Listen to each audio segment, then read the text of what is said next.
खूब लड़ी मर्दानी वह तो झांसी वाली रानी थी। बुंदेले हर बोलों के मुंह हमने सुनी कहानी थी। भारतीय स्वतंत्रता संग्राम की वीरांगना की ऐसी कहानी जिसे इतिहास सदैव याद रखेगा, जो इतिहास में सदैव अमर है। जाओ रानी याद रखेंगे हम कृतज्ञ भारतवासी। कवयित्री सुभद्रा कुमारी चौहान की इस कविता में वीरांगना लक्ष्मीबाई का वर्णन है। इस कविता ने रानी लक्ष्मीबाई की कहानी को जन जन तक पहुंचा दिया। आज 18 जून 2021 को उसी वीरांगना रानी लक्ष्मीबाई की पुण्यतिथि है।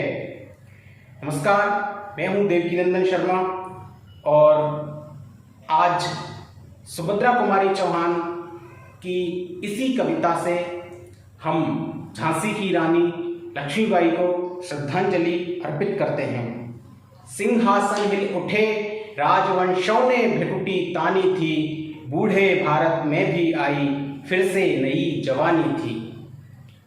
गुमी हुई आज़ादी की कीमत सबने पहचानी थी, दूर फिरंगी को करने की सबने मन में ठानी थी।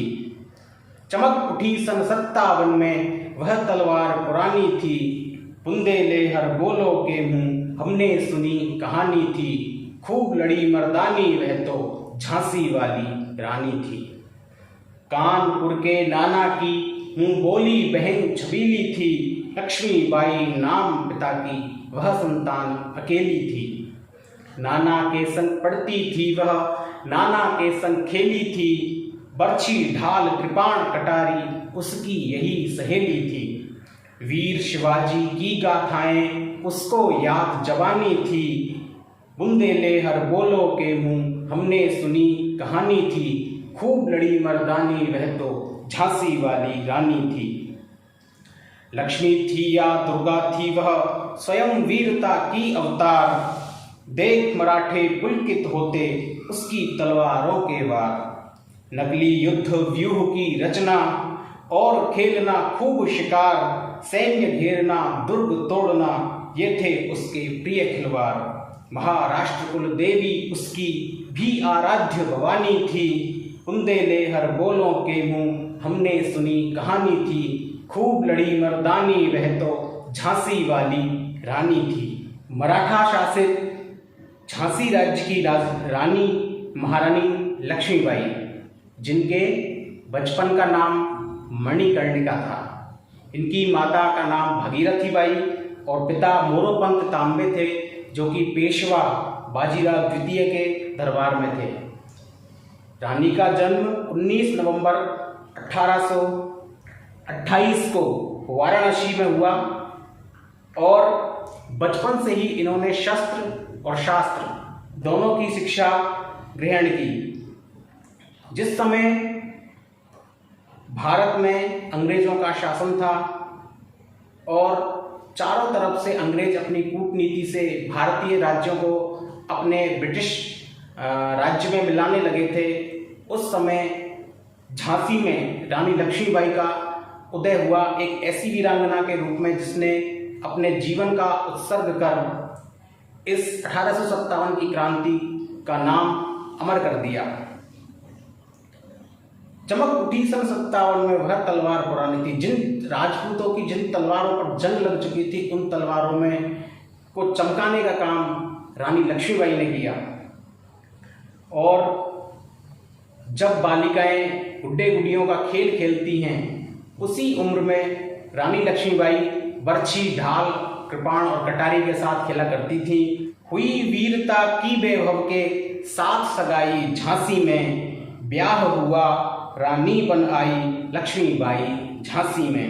राजमहल में बजी बधाई खुशियां छाई झांसी में, सुभट बुंदेलों की विरुदावली सी वह आई झांसी में।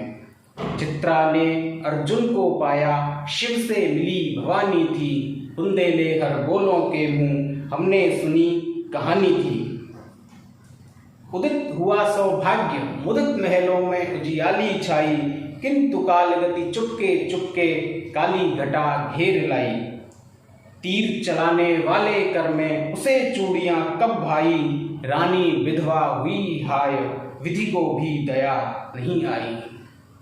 निसंतान मरे राजा जी, रानी शोक समानी थी, कुंदेले हर बोलों के हूँ हमने सुनी कहानी थी। खूब लड़ी मर्दानी वह तो झांसी वाली रानी थी। और रानी लक्ष्मीबाई का विवाह झांसी के महाराजा गंगाधर राव के साथ 1842 ईस्वी में हुआ। इससे संपूर्ण राज परिवार खुश था। रानी लक्ष्मीबाई झांसी में रानी बनकर आ चुकी थी और जिस तरह से चित्रांगदा और अर्जुन की जोड़ी थी और शंकर और पार्वती की जोड़ी थी, उसी तरह गंगाधर राव और रानी लक्ष्मीबाई की जोड़ी थी।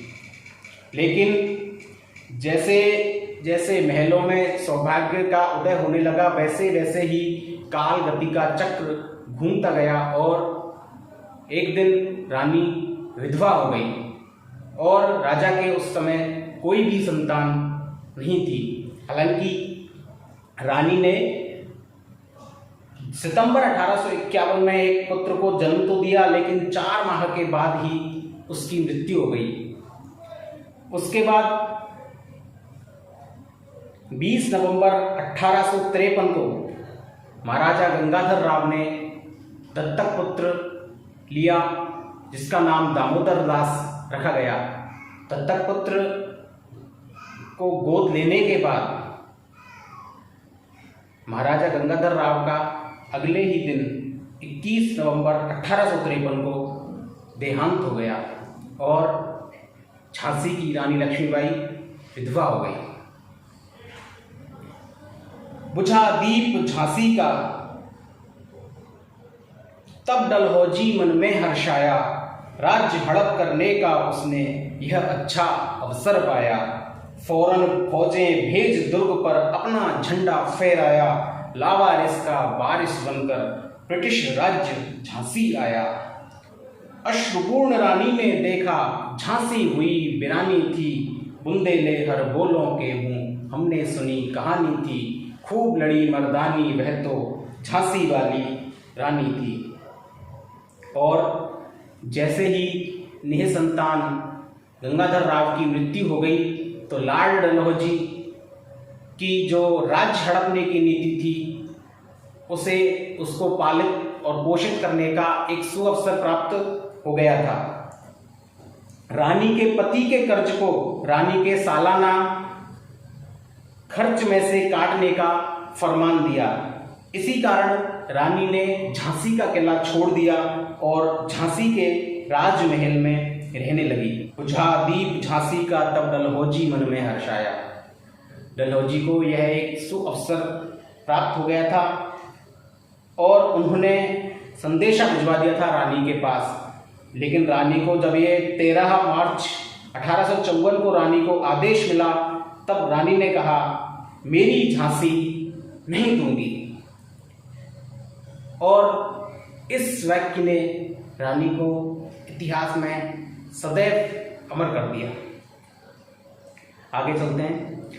अनुनय विनय नहीं सुनता है, विकट फिरंगी की माया, व्यापारी बन दया चाहता था जब यह भारत आया। डलहौजी ने पैर पसारे अब तो पलट गई काया, राजाओं नवाबों को भी उसने पैरों ठुकराया। रानी दासी बनी यह दासी अब महारानी थी, बुंदेले हर बोलों के हूँ हमने सुनी कहानी थी। खूब लड़ी मर्दानी वह तो झांसी वाली रानी थी। और जब ब्रिटिश राज ने झांसी को अपने में मिलाया, उससे पहले जब इंग्लैंड से ये व्यापार करने आए थे तो इन्होंने बहुत अनुनय विनय किया।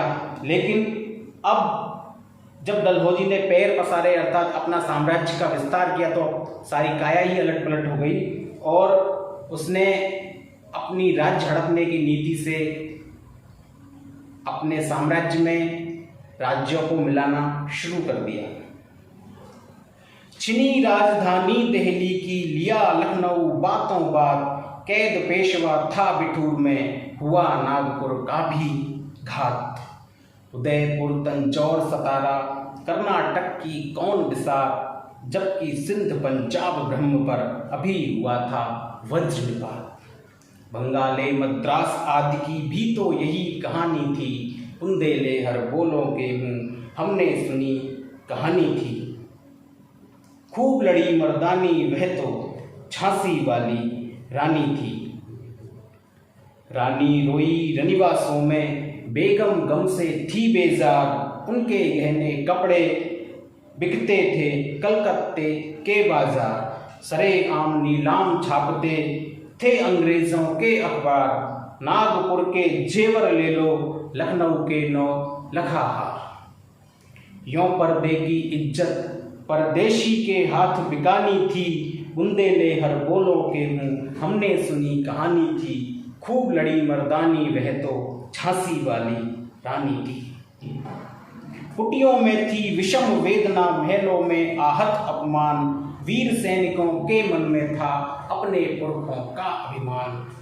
नाना धुंधु पंत पेशवा जुटा रहा था सब सामान, भैन छबीली ने रणचंडी का कर दिया प्रकट आह्वान। हुआ यज्ञ प्रारंभ उन्हें तो सोई ज्योति जगानी थी, बुंदेलहर बोलों के मुंह हमने सुनी कहानी थी।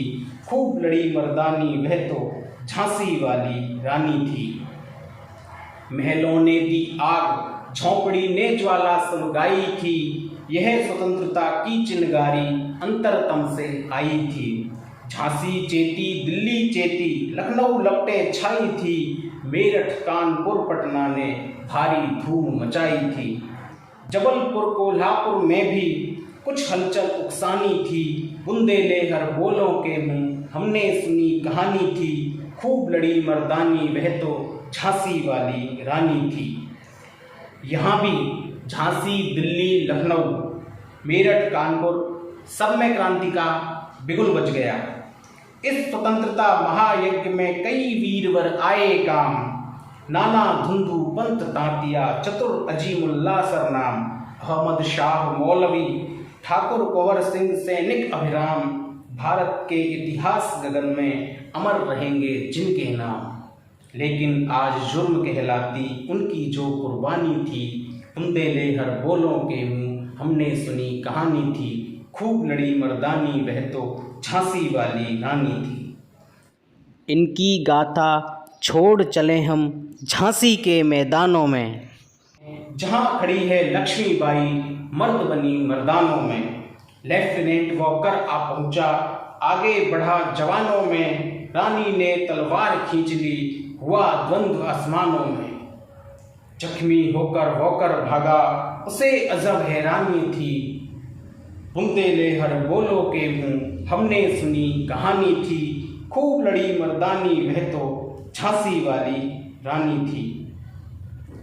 रानी बढ़ी कालपी आई, कर 100 मील निरंतर पार, घोड़ा थक कर गिरा भूमि पर, गया स्वर्ग तत्काल सुधार। यमुना तट पर अंग्रेजों ने फिर खाई रानी से हार, विजयी रानी आगे चल दी, किया ग्वालियर पर अधिकार। अंग्रेजों के मित्र सिंधिया ने छोड़ी राजधानी थी, बुंदेलहर बोलों के मुंह हमने सुनी कहानी थी। खूब लड़ी मर्दानी वह तो झांसी वाली रानी थी। और जब 1857 के सितंबर और अक्टूबर में पड़ोसी राज्य ओरछा और दतिया के राजाओं ने रानी पर आक्रमण कर दिया, क्योंकि रानी लक्ष्मीबाई के जो पति थे गंगाधर राव, उनकी मृत्यु हो चुकी थी, तो राज्य को लावारिस समझकर दतिया और ओरछा ने झांसी को अपने साम्राज्य में मिलाने के लिए आक्रमण किए, लेकिन रानी ने उन आक्रमणों को विफल कर दिया। इसके बाद 1858 के जनवरी माह में ब्रिटिश सेना झांसी की ओर बढ़ी और मार्च में झांसी शहर को घेर लिया। 2 हफ्तों की लड़ाई के बाद झांसी पर कब्जा कर लिया। मार्च 1858 में यूरोज को झांसी की रानी लक्ष्मीबाई को जिंदा गिरफ्तार करने के उद्देश्य से झांसी भेजा गया। यूरोज ने आत्मसमर्पण के लिए रानी को कहा, लेकिन रानी ने अकेले ही जंग का ऐलान कर दिया। लगातार 3 दिनों तक गोलीबारी के बाद अंग्रेजी सेना किले तक नहीं पहुंच पाई, जिसके परिणाम स्वरूप यूरोज ने पीछे से वार करने का निर्णय लिया। विश्वासघात का सहारा लेकर यूरोज और उसकी सेना 3 अप्रैल 1858 को किले में प्रवेश कर गई। अपने 12 वर्ष के बेटे को पीठ पर बांधकर लक्ष्मीबाई किले से बाहर निकल गई। लगातार 24 घंटे का सफर और 102 किलोमीटर का सफर कर वह कालपी पहुंची। इसके बाद 22 मई को यूरोज ने कालपी पर आक्रमण कर दिया और 24 मई को यूरोज ने कालपी पर अधिकार कर लिया। पेशवा साहब, तात्या टोपे और रानी लक्ष्मीबाई ने ग्वालियर जाने का निर्णय लिया, लेकिन ग्वालियर के सिंधिया राजा अंग्रेजों के साथ थे। इसके बाद लक्ष्मीबाई ने युद्ध कर सिंधिया को हरा दिया और ग्वालियर का किला पेशवा को सौंप दिया। अंग्रेजों के मित्र सिंधिया ने छोड़ी राजधानी थी। 17 जून को यूरोज ने ग्वालियर पर भी अधिकार कर लिया, लेकिन रानी का संघर्ष जारी रहा। घोड़े की रस्सी दांतों से दबाकर रखी थी और दोनों हाथों में उसने तलवार पकड़ रखी थी। और इससे पूर्व रानी का घोड़ा, पहले वाला जो घोड़ा था, वह तो वीर गति को प्राप्त हुआ। अब वह दूसरे घोड़े से, जो नया घोड़ा था, उस पर बैठकर युद्ध कर रही थी। और इसी युद्ध में झलकारी बाई की मदद से एक बार वह बचकर भी निकल गई। रानी और उसके साथियों ने 1 मील का सफर तय किया ही था कि कैप्टन के घुड़सवार उनके पीछे आ पहुंचे। जगह थी कोटा की सराय, ग्वालियर। जगह थी कोटा की सराय, ग्वालियर। लड़ाई शुरू हुई। रानी चौतरफा गिर गई थी। विजय मिली, पर अंग्रेजों की फिर सेना घिर आई थी। अब के जनरल स्मिथ था, उसने मुंह की खाई थी। काना और मंदरा सखियां रानी के संग आई थी। युद्ध क्षेत्र में उन दोनों ने भारी मार मचाई थी। पर पीछे यूरोज आ गया, हाय गिरी अब रानी थी। बुंदेले हर बोलों के मुंह हमने सुनी कहानी थी। खूब लड़ी मर्दानी, वह तो झांसी वाली रानी थी। तो भी रानी मार काट कर चलती बनी सैन्य के पार। किंतु सामने नाला आया था यह संकट विषम अपार। घोड़ा अड़ा, नया घोड़ा था, इतने में आ गए सवार। रानी एक शत्रु बहु तेरे, होने लगे वार पर वार। घायल होकर गिरी सिंहनी, उसे वीर गति पानी थी। बुंदेले हर बोलो के मुंह हमने सुनी कहानी थी। खूब लड़ी मर्दानी, वह तो झांसी वाली रानी थी। कि अचानक रानी चारों तरफ से जब घिर गई, तो अचानक रानी को लगा जैसे किसी सांप ने उसको काट लिया हो। रानी के बाएं सीने में संगीन घोंपती थी। वो तेजी से मुड़ी और उसने अपने ऊपर हमला करने वाले पर पूरी ताकत से तलवार चला दी। रानी को चोट लगी थी, खून बह रहा था, फिर भी वो लड़ रही थी। घोड़े पर दौड़ते दौड़ते अचानक एक नाला आ गया। घोड़ा यह देखकर अड़ गया, क्योंकि घोड़ा भी नया नया था। रानी ने सोचा कि यदि वो नाला पार कर जाती है तो कोई भी शत्रु उसे पकड़ नहीं सकेगा, लेकिन ऐसा नहीं हुआ। उन्होंने फिर से घोड़े को एड़ लगाई। घोड़ा फिर से अड़ गया, 1 इंच भी आगे नहीं बढ़ा। तभी उनकी कमर में राइफल की एक गोली लग गई।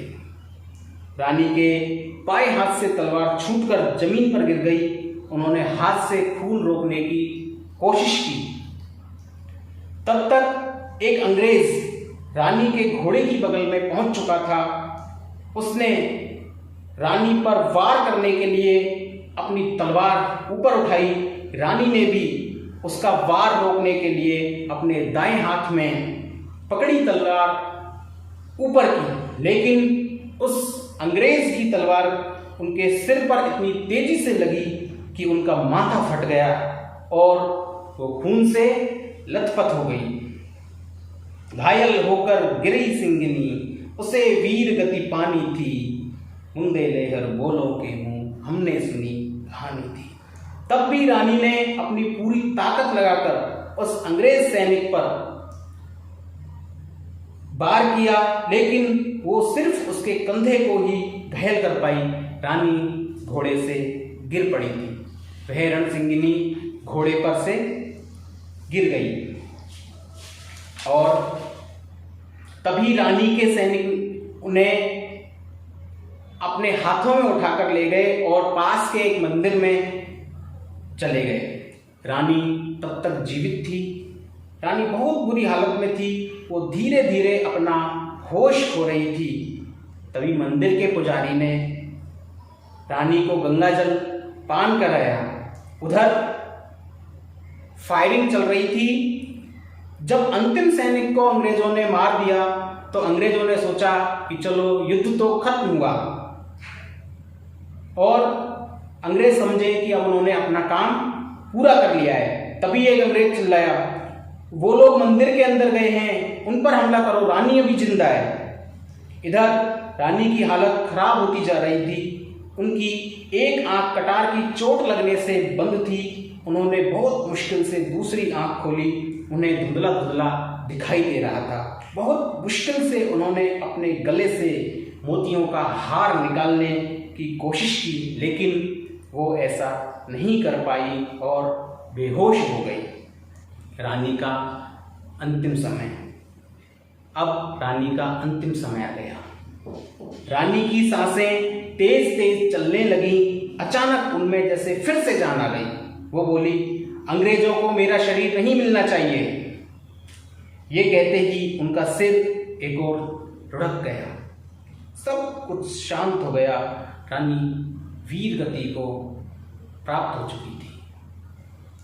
वहां उपस्थित रानी के अंगरक्षकों ने तुरंत लकड़ियां एकत्र की और रानी के पार्थिव शरीर का दाह संस्कार किया। इधर मंदिर की दीवार के बाहर सैकड़ों ब्रिटिश सैनिक पहुंच गए थे। मंदिर के अंदर से सिर्फ 3 राइफलें अंग्रेजों पर गोलियां बरसा रही थी। धीरे धीरे तीनों की आवाज शांत हो गई थी। जब अंग्रेज मंदिर के अंदर आए तो उन्होंने देखा सब कुछ शांत था। वहां रानी के अंगरक्षकों और पुजारियों के रक्त रंजित शव पड़े थे। कोई भी जीवित नहीं था। लेकिन अंग्रेजों को तो सिर्फ एक लाश की ही तलाश थी। तभी उनकी नजर एक चिता पर पड़ी जिसकी लपटें धीमी पड़ रही थी। अंग्रेजों को मानव शरीर के जले हुए अवशेष दिखाई दिए। रानी की हड्डियां चलकर करीब करीब राख बन चुकी थी। इस तरह रानी वीर गति को प्राप्त हो गई। रानी गई सिधार, चिता अब उसकी दिव्य सवारी थी। मिला तेज से तेज, तेज की वह सच्ची अधिकारी थी। अभी उम्र कुल 23 की थी, मनुष्य नहीं अवतारी थी। हमको जीवित करने आई, बन स्वतंत्रता नारी थी। दिखा गई पथ सिखा गई, हमको जो सीख सिखानी थी।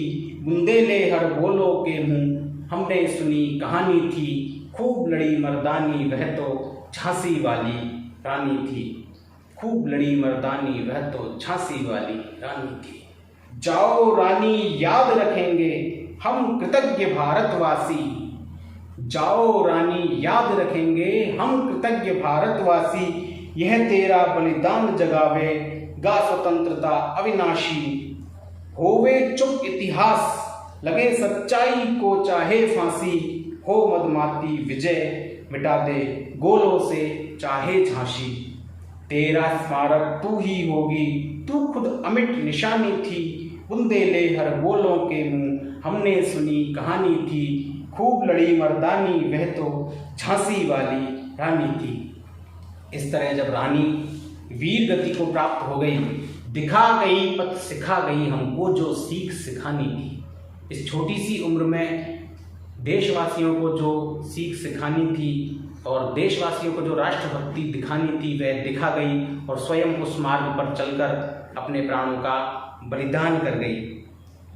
जाओ रानी याद रखेंगे हम कृतज्ञ भारतवासी, तेरा स्मारक तू ही होगी, तू खुद अमिट निशानी थी। हे रानी, तेरा स्मारक सिर्फ तू ही है और तेरी यह निशानी अमिट है। इस लड़ाई में लड़ रहे कैप्टन क्लेमेंट वॉकर हेनरीज ने बाद में रानी के अंतिम क्षणों को वर्णन किया है और उन्होंने लिखा है, हमारा विरोध खत्म हो चुका था। सिर्फ कुछ सैनिकों से घिरी और हथियारों से लैस एक महिला अपने सैनिकों में जान फूंकने की कोशिश कर रही थी। कुछ ही मिनटों में हमने उस महिला पर भी काबू पा लिया। हमारे एक सैनिक की कटार का एक तेज वार उसके सिर पर पड़ा और सब कुछ समाप्त हो गया। बाद में पता चला कि वो महिला और कोई नहीं, स्वयं झांसी की रानी लक्ष्मीबाई थी। इस तरह से झांसी की रानी लक्ष्मीबाई ने 1857 की क्रांति में अपने प्राणों का उत्सर्ग किया। धन्यवाद। जय हिंद, जय भारत।